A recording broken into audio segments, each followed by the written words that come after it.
Hi there, welcome to week 4 of our In the Waiting Bible study.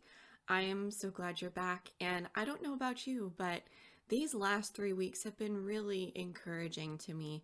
These video teachings and digging into the daily study. Do you have a favorite day that has resonated well with you so far? Somebody's story in scripture who just feels a little too similar like yours that you've been able to gain encouragement from? I hope so. I know for me, Abraham is one of my favorites to study. This week, as we dig in together, we're going to look at this idea of treating waiting seasons as strengthening seasons. Now, what do I mean by that? I mean that when you're waiting, you can find strength. I know. It sounds completely opposite of how we feel.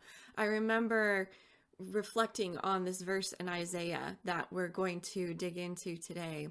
And the idea is that those who wait on the Lord will renew their strength. And I remember calling out to the Lord and saying, Lord, I don't understand this passage because I don't feel like my strength is being renewed.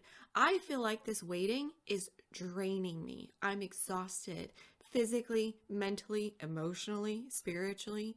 I feel like this is taking every single ounce of energy I have to sit here and wait for you to do what you've said. It didn't feel like it was renewing my strength. But that's exactly what waiting seasons do. Just like those activities we do or rhythms we participate in that renew our strength, waiting seasons can strengthen us. One of my favorite things to do to renew my strength is a weekly practice of Sabbath. And this has been a practice that has been years in the making. Sabbath is a command that was given in the Old Testament to the nation of Israel after they came out of Egypt.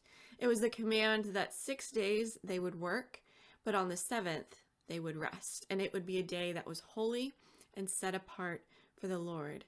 Later on in Scripture, when Jesus is walking around with his disciples and he heals and the disciples pick food out of a field, they're condemned by the religious leaders saying, it's the Sabbath day, you're not supposed to do any work.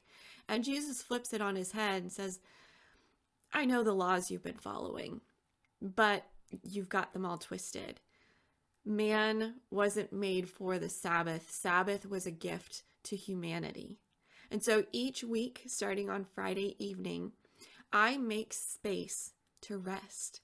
I make space to let God renew my strength by ceasing my work, by stopping. But it's not just about stopping. That is the biggest piece of Sabbath. But there's also, in stopping, we have extra space to live a little differently. We can press into creative places. We can embrace connection with other people. We can do some of those things that are rejuvenating for us, but we may not have time for during the week. I love my Sabbath days.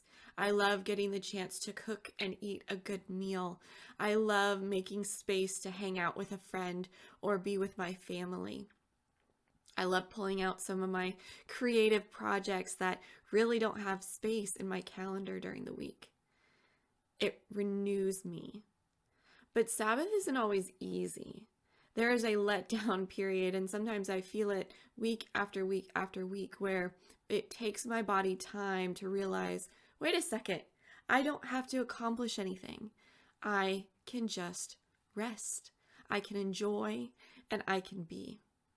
And I think the same thing happens in the waiting. We do one of two things generally. We either sit anxiously, tapping our finger, waiting for God, or we're watchful and anxious for God to do what he said, for him to come through. Or maybe we're working really hard to end the waiting on our own. We're trying to find ways out of this season, and it's exhausting. And understandably so, when we're living in the waiting in that way, it's draining. It's exhausting, and it doesn't feel strengthening. So how do we let waiting seasons strengthen us? How do we find strength in the waiting? Well, let's turn to today's passage. We're going to be in Isaiah chapter 40 at the very end of the chapter. We're going to start in verse 28. We're going to read through verse 31. And if you've been in church for a little while, perhaps a piece of this passage will be very familiar to you. But I want you to hear these words anew. Hear them, receive them like you've never heard them before. And let's take some time to ponder them together in context of waiting seasons. Okay, let's read Isaiah 40, verse 28 through 31. Have you not known? Have you not heard? The Lord is the everlasting God, the creator of the ends of the earth. He does not grow faint or weary. His understanding is unsearchable. He gives power to the faint, and to him who has no might, he increases strength. Even youths shall faint and be weary, and young men shall fall exhausted. But they who wait for the Lord shall renew their strength. They shall mount up with wings like eagles. They shall run and not be weary. They shall walk and not be faint. I don't know about you, but I love that image of power and strength and energy and endurance that we get with the picture of the eagle soaring, of the youths running. I want that. I want that in my waiting. I'm tired of feeling exhausted. But you know what's interesting to me is that strength comes from God.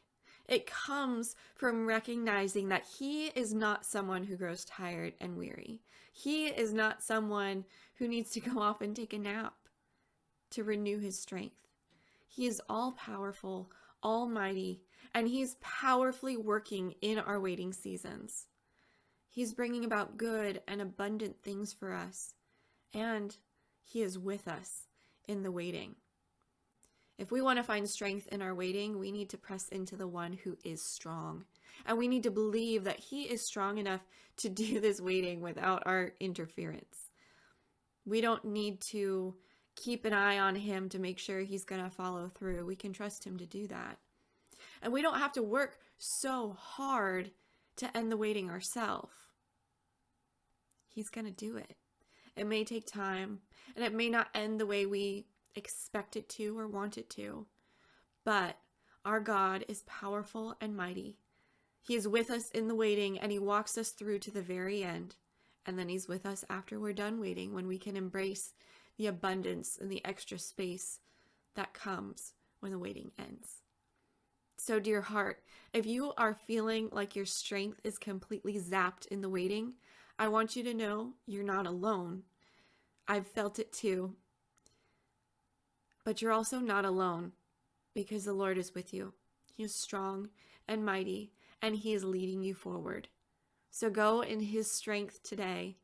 Rest in his strength.